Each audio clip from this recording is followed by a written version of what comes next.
A very early morning stream here. I am just as upset today as I was yesterday, and I just can't believe what's going on. You know, I'm going through the news, and I'm going through X, and I just cannot believe the disgusting evil from the left on X. I mean, I can't even go through the news and read the news. I mean, what I'm going to talk about today when I go live on the air,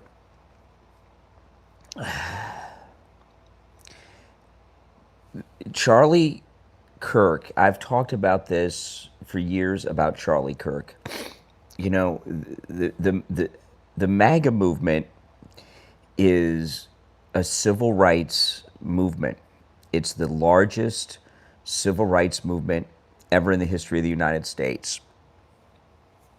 And what the MAGA movement is about is many things, but it's about leading all of the American people to freedom from these evil doers that did what they did to Charlie Kirk. And I'm here to tell you, and I know that this is in everyone's mind. The same people that killed Charlie Kirk killed President Kennedy. They killed Bobby Kennedy. They killed Martin Luther King, and they shot the president in Butler. It's the same people. It's the same people. And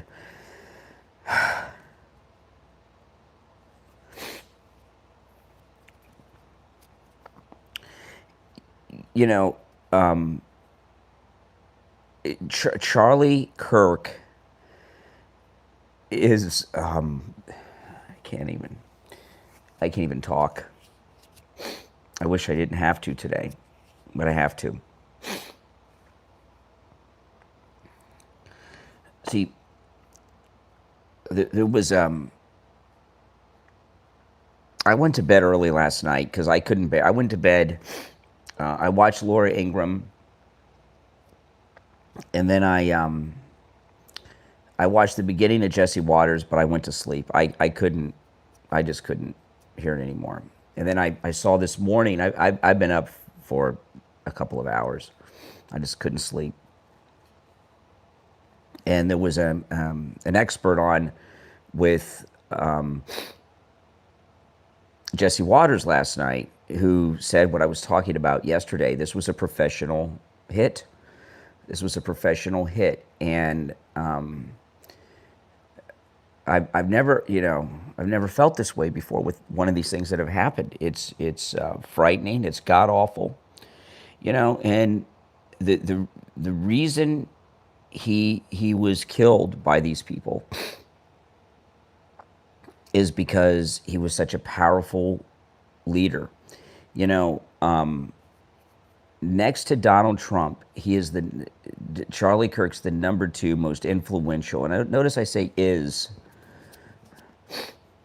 not the past, because he's going to be very influential still.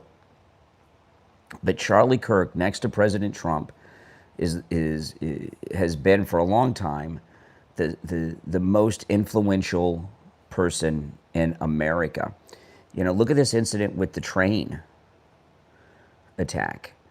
That happened weeks ago. Charlie Kirk brought that up and made that the issue a few days ago, and look at how everyone's talking about it. What he did, he's turned the young people of this country into conservatives. Who would have ever thought something like that was possible? Who would have ever thought something like that was possible? And I have no doubt in my mind that it's the same people that killed Kennedy, Martin Luther King, Bobby Kennedy, and shot President Trump. And I don't care who they finally get and say did this, if they ever get them. I mean,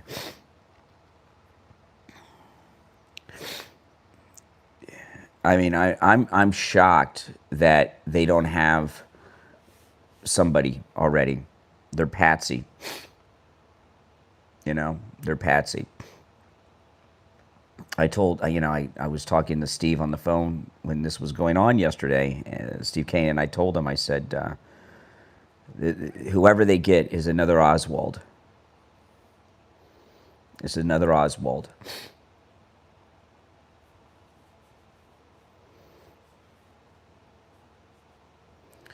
But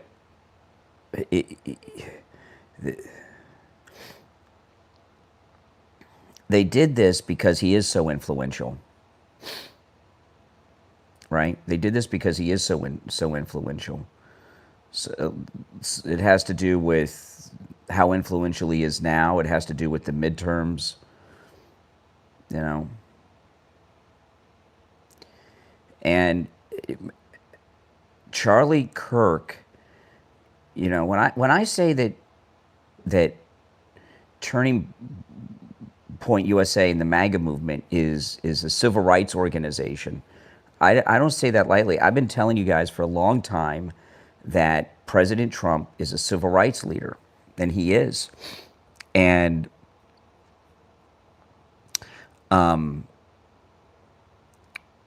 Charlie Kirk, if you really look at Charlie Kirk and how he handled Turning Point USA, he modeled himself in a 21st century way, but Charlie Kirk modeled himself and his movement and the way he handled himself in the model of Martin Luther King and Gandhi, with a social media twist to it. You know, he had strong opinions, but he would go to these events. He's been doing this for years. Before we even heard of Charlie Kirk, he was doing this. He goes to these events and is open to it. He's peaceful. You know, Gandhi and Martin Luther King, they would do the sit-ins, right? You know, and the nonviolent protest. Well, that's what Charlie Kirk was doing. I think part of the reason he was always sitting down at these college events was more symbolic than people realize. That he was a non-peaceful civil rights activist.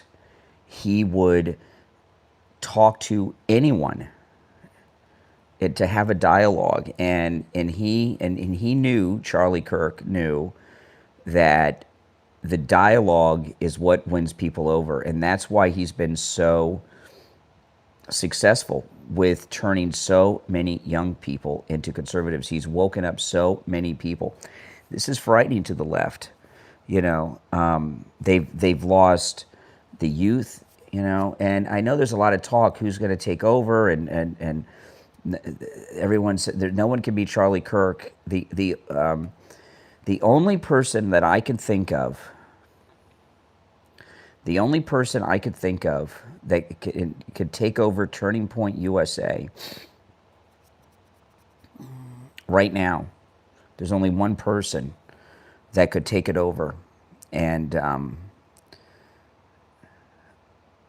I'll tell you who I think that is. Don Jr. I think Don Jr. is the only person that could take over and be the front person for Turning Point. I know I can already tell, watching, I'm going to tell you, I was watching some people, and I probably shouldn't say this. I don't know if I should say names, but I could tell by watching some of the people talking yesterday that some of the more famous conservatives think they're going to take over this. Now, Don Jr. is the only person, and I could tell. I'm not going to say any names, I'm too upset. So I don't want to say any names because everybody's upset. But there's two people in particular that I've seen interviewed on television and things that think that they're going to take over. They're already angling the takeover in their mind. They think they can't do what he did because it wasn't just his ability to debate. I mean, I'm very good at debate, and I know that talking to the left like Charlie would do, and that's some skill. I'm here to tell you, but what Charlie Kirk had, that these people I'm already seeing angling the takeover, they don't have the charisma that he had.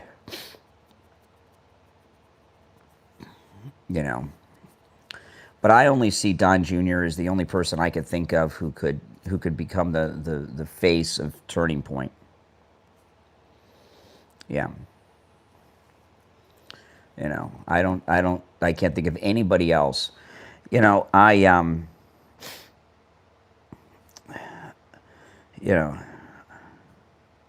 I wish people would stop posting the video of the event on social media. We don't need to see that anymore. I'm sorry that I saw it.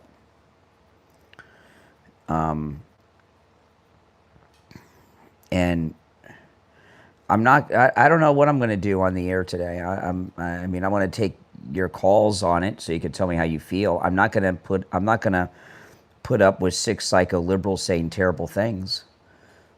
I'm not going to let that happen today. But I'm gonna when I go on the air on the morning show, it'll be time for you to call in and share your thoughts.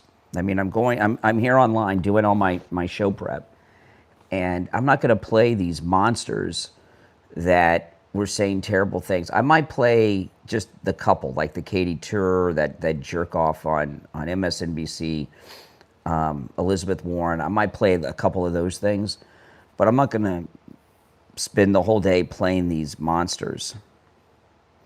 And I was flipping through yesterday between Fox, Newsmax, CNN, and MSNBC because you got a breaking news story and seeing what information I could pick up. And MSNBC was the worst, but I saw it at CNN too. The anchors and show host on MSNBC and CNN, they're disgusted that they have to talk in a nice way about Charlie Kirk. I could sense it in them. I could feel it. They don't understand who he is, what he was, what he represented. One of the main anchors on CNN called him Charlie Cook when she was doing a whole segment on it yesterday. Yeah, Joanne, I am too. But I'm gonna tell you, those of you that are MAGA, fill up my phones today because I don't know how I'm going to get through the show.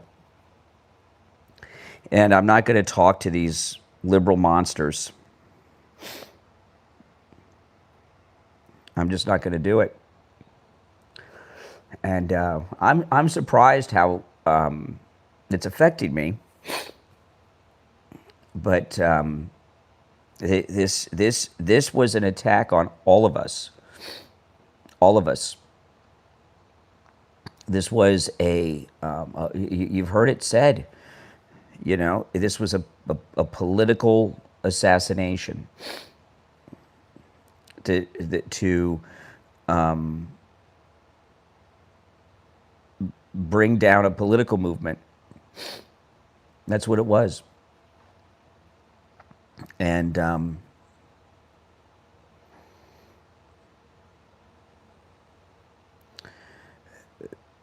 a lot of it had to do, they obviously used someone more professional than they did in Butler at the golf course. They got a more professional patsy this time.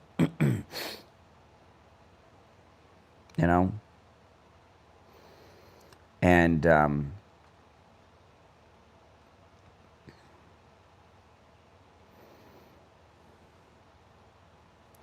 I haven't felt like this, I don't know if ever.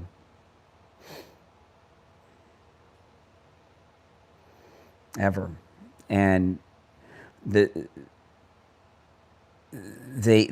figure, this is what they figure. Don't say things that are dumb, Rory. No. No. At least the person in charge of the investigation, everybody leading the investigation are people who were personal friends with Charlie Kirk, right? Kash Patel, Pam Bondi, and of course the president.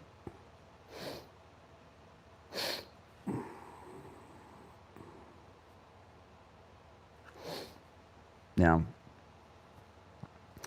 and what they're telling themselves is, well, they, you know, Trump's in his second term. This will be his last term.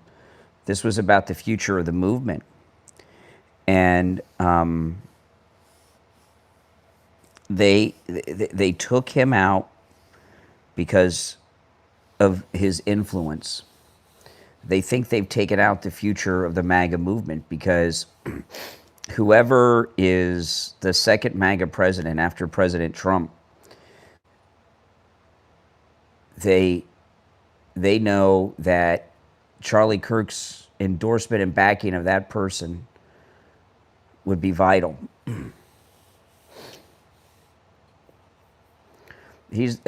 Charlie Kirk's the second most influential person in the MAGA movement after the president. But you know, this person said a movement built on hatred. Not at all. Not at all. The MAGA movement is a movement about the love of America and the American people. It's not a hateful movement. But even if it was, which it's not, how does that justify what happened? Words? I mean, come on. Come on. Yeah.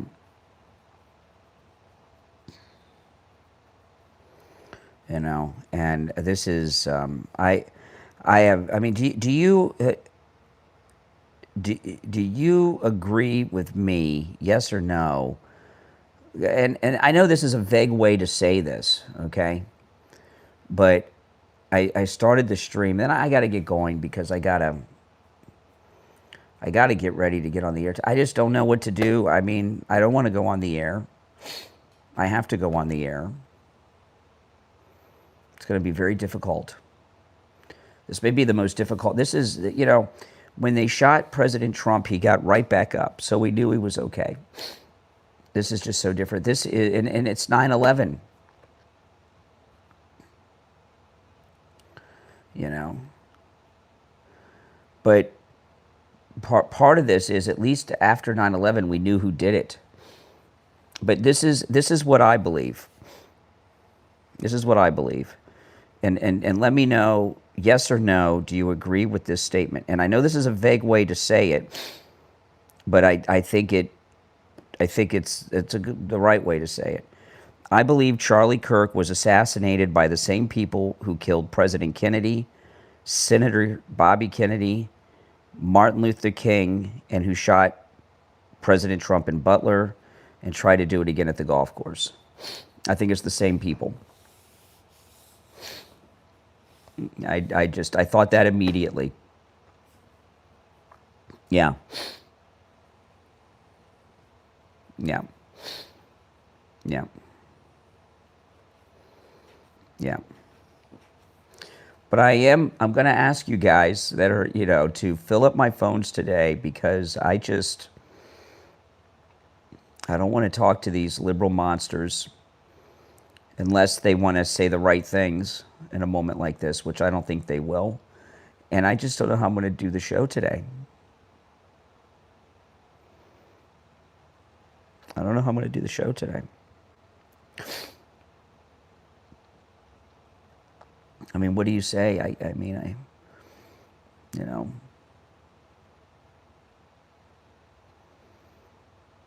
I was so hoping I'd wake up this morning. And first thing I did when I got up is woke up, I grabbed my phone, and I went to the Daily Mail. I usually, because I get up so early, I go to the Daily Mail first because the Daily Mail is in the UK. They cover all the American news. So their people have been up. So when there's breaking news, they'll have it on their website faster than the American press because it's, 1 a.m. or 2 a.m. here on the East Coast, but it's 7 a.m. in London.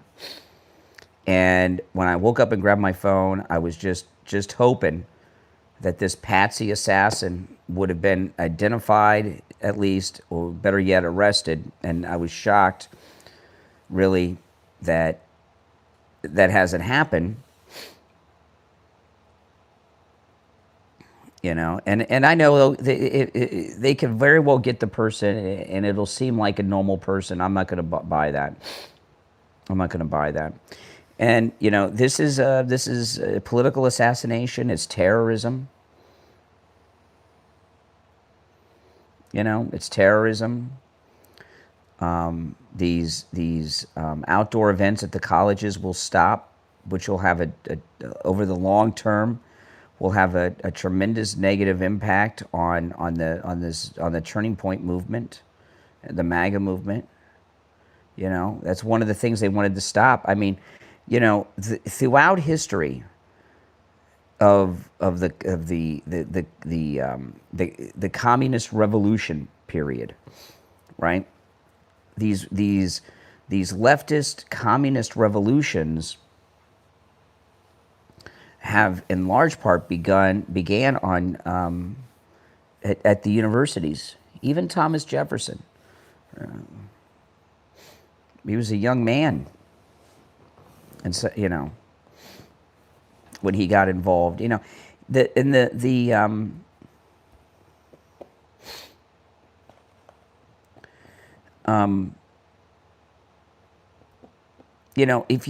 you like the Cuban Revolution really started at the University of Havana, the Russian Revolution with the universities there. I know it's not 100%, but the universities are where the liberals have grown their socialist, communist movements throughout modern history. I would say, really starting with the Russian Revolution era till today, and Charlie Kirk has changed all that.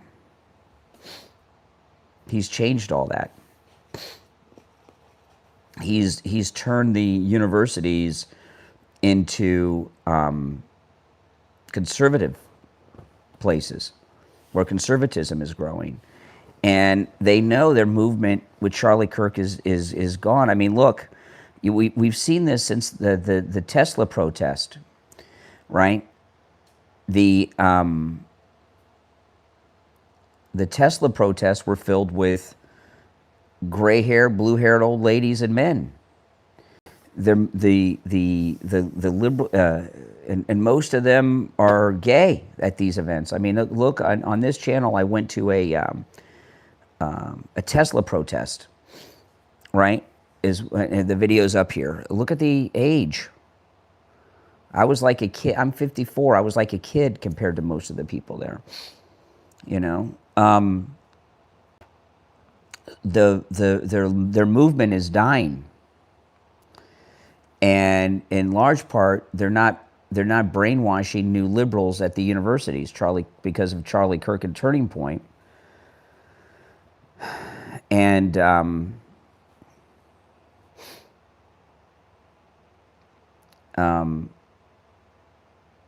it'll be very difficult for this movement. If Candace Owens hadn't lost her freaking mind and gone off on this weird crap that she's gotten on, she may have been able to take over this movement when she had her wits about her before she became all this weird stuff that she's gotten involved in, because she's charismatic, But we just don't have... There's no one other than Don Jr. that I could think of that could take over the front person for Turning Point. No, you know. I saw two people yesterday who's, I'm not going to mention their names, and you saw them. I saw them interviewed different places yesterday, and I could tell they think they're going to take over. I'm not going to say any names, and they're out of their minds. No, they don't have charisma or anything that Charlie had. Yeah. Yeah, I mean, I know yesterday I live streamed after the incident, before we had, when I saw it, when I first heard it happened, and I saw the video, I knew he died in the chair. He died in the chair. He was instantly, almost pretty close to instantly. And then the AP said he was in critical condition, you know, and being treated. And I thought, well, they said they had, you know, I said, this is a miracle, but no, I think he died in the chair pretty much instantly. You know, I'm just going to say this to the people that are saying these stupid things. What the fuck is wrong with you? A human being is dead.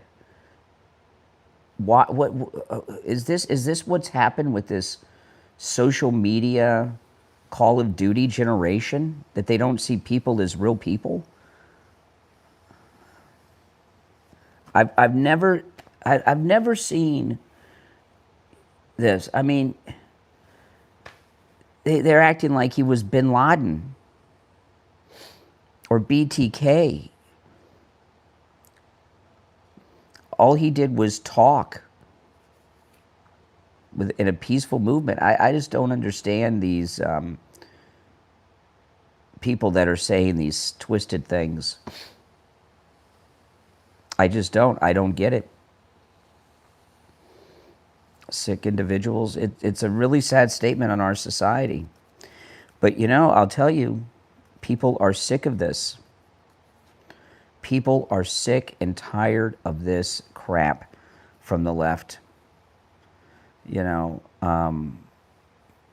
sick of it. And we can't change what happened, but a lot of these things happen.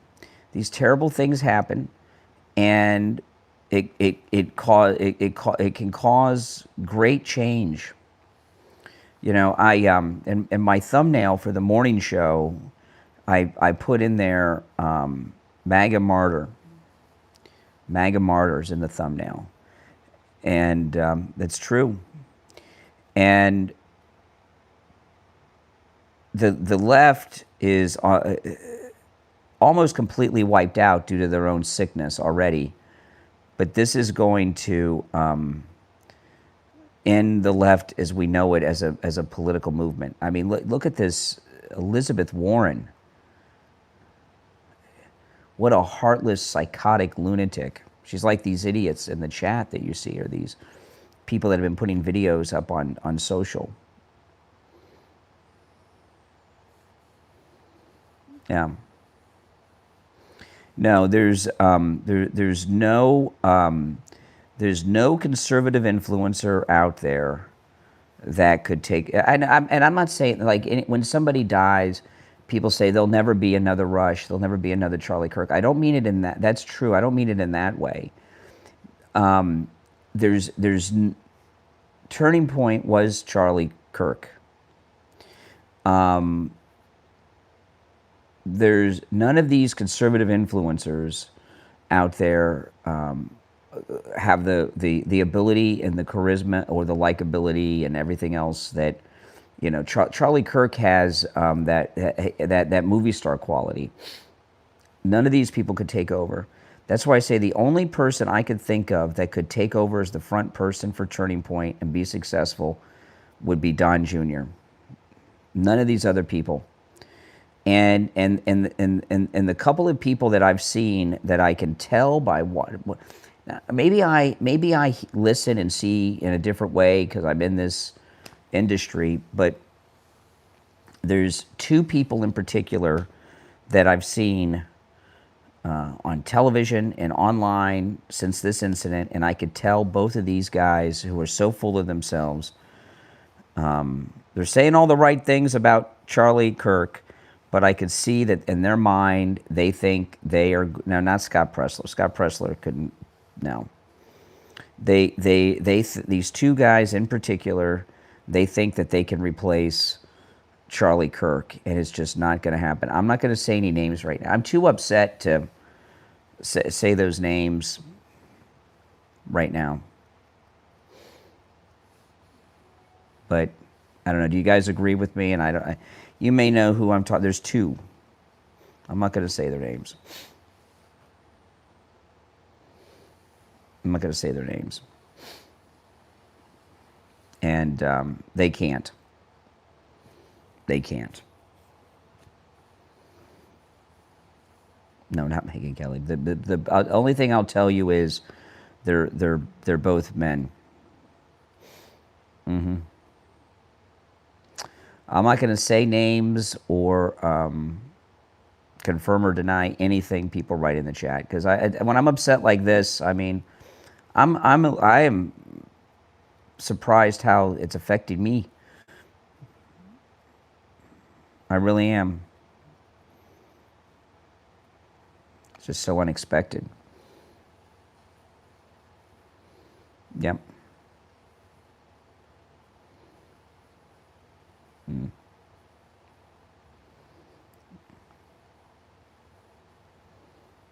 No, it's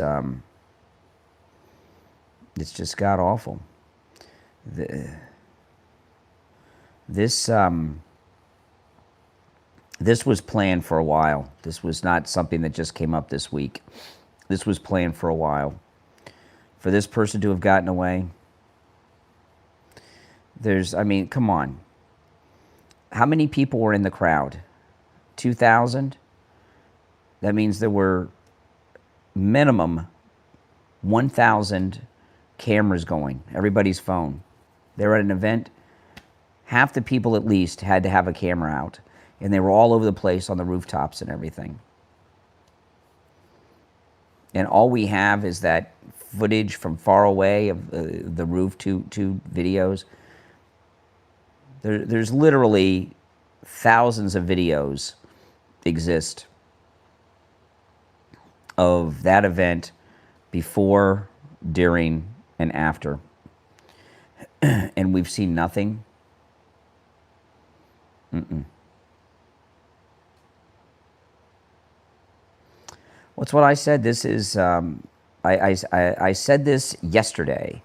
I said the same, and I've said it here a few times, but I'm going to say this a lot because it's true. The same people that killed Kennedy, Bobby Kennedy, Martin Luther King, and shot the president in Butler and tried to shoot him again at the golf course are the same people that killed Charlie Kirk. Same people. Mm-hmm. Same people. And not only, I mean, yeah, this was an event that went on all day. How many videos are there? I mean, remember in Butler, there were so many videos of the people in attendance. Here, whatever,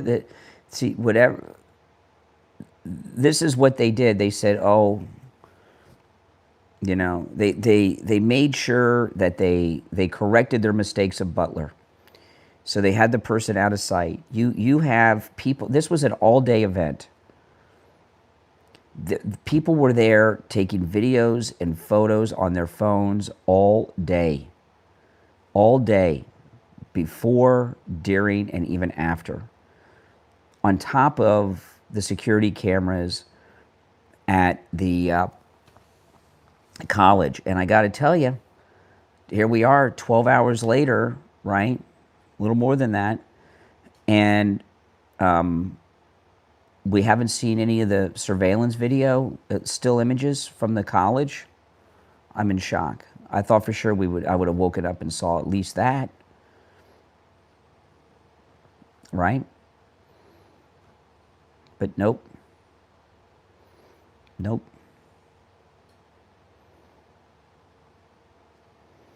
You know, so not only was it a professional, I saw one video when the first video I saw his shirt move, and I was like, oh, he got hit in the heart. And I saw another video, it looked like it hit him in the chest, and he had a vest on, he had a bulletproof vest on, and it ricocheted off the vest and hit him in the neck. That's what it looked like from the second video I saw.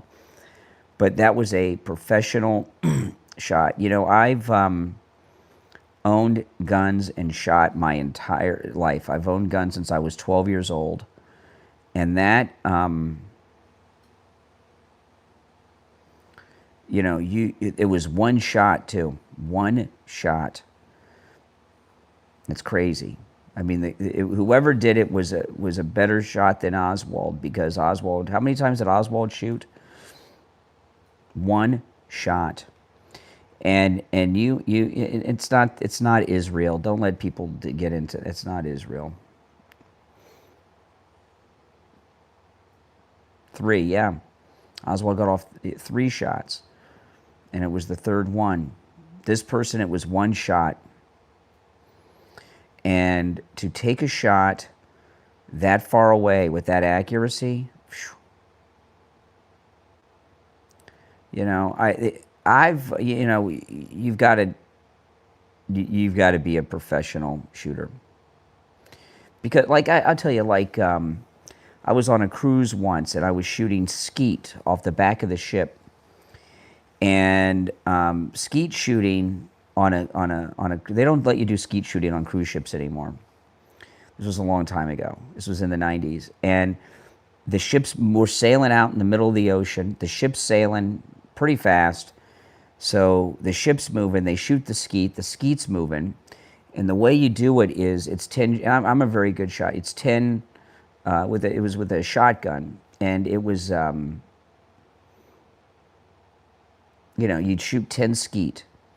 The first one, I missed. The next 9 I got. Because you gotta, you know, that first one let me know where to aim the gun, right? You've got wind, you've got movement, you know, you gotta aim it. To get a shot with such accuracy with one shot, that's a professional sharpshooter. I don't care who they arrest and what it looks like. That was, that patsy, that was a professional marksman sharpshooter. Very professional to do that in one shot. Yeah, and I'll tell you another thing. They're up. I've seen the film of the investigators on the roof. I didn't see anything left behind. I didn't see anything up there on that roof. Did you? These aren't wild assumptions. These are it's educated analysis. I don't care who they eventually say did it. If they ever get it, you know, it's sadly, it's possible that they never get the shooter in this.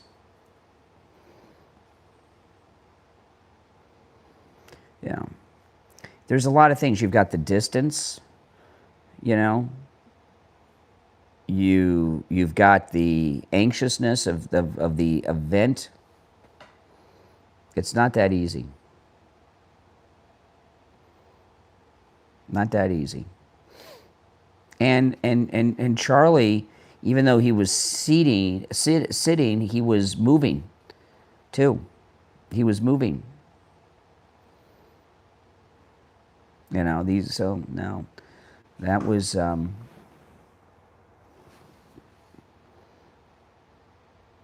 it's professional. Professional sharpshooter, sniper. Yeah, that was a professional sniper. Yeah, wind, speed. You know, there's a lot of factors, and one shot, and that they got away so easily. Very unusual, you know. I mean, look, like with Parkland, Marjorie Stoneman Douglas, they got that kid quick. He left everything behind. He went to a Subway at a Walmart and then a McDonald's, and they got him quickly. They knew who did it. But I am in shock that they haven't released at least a still from the surveillance footage. Like in the Boston bombing, they had a security camera from the sidewalk pretty quick. Now, I've been up. I went to bed. I went to sleep during Jesse Waters, and I've been up, I don't know, 12:30, 1 o'clock. I have to go because I gotta finish getting ready to go on the air. But I want to tell you guys, subscribe if you're new, and on my next stream, if you're new, I'll be live on the radio. I take live calls. I'll be in the studio. And those of you that are MAGA, fill up my lines today, because if you don't, my lines are going to be filled with these monsters. And I've never been so emotional and had to go on the air before, ever. And I would like not to go on the air today, but I have to. I have to do the show. But I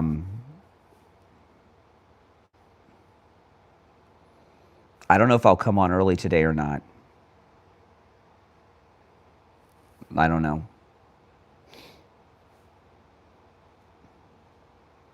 Because a lot of time, the show starts at 6, but I usually come on about 5:20, 5:30, but I just don't know. I'm going to have a hard time getting through the 3 hours. Mm-hmm. It is tough, Lisa. I mean, this is more difficult for me than 9/11 was, the original 9/11. Well, after 9/11, the next day, we knew it was over, and we knew who did it, for sure. Now, we don't have the Patsy, the Oswald, and we've got these monsters. Like, some of them have been in the chat to deal with too. These psychotic leftists. Yep. All right, guys, I've got to run, but I'll see you in a little bit.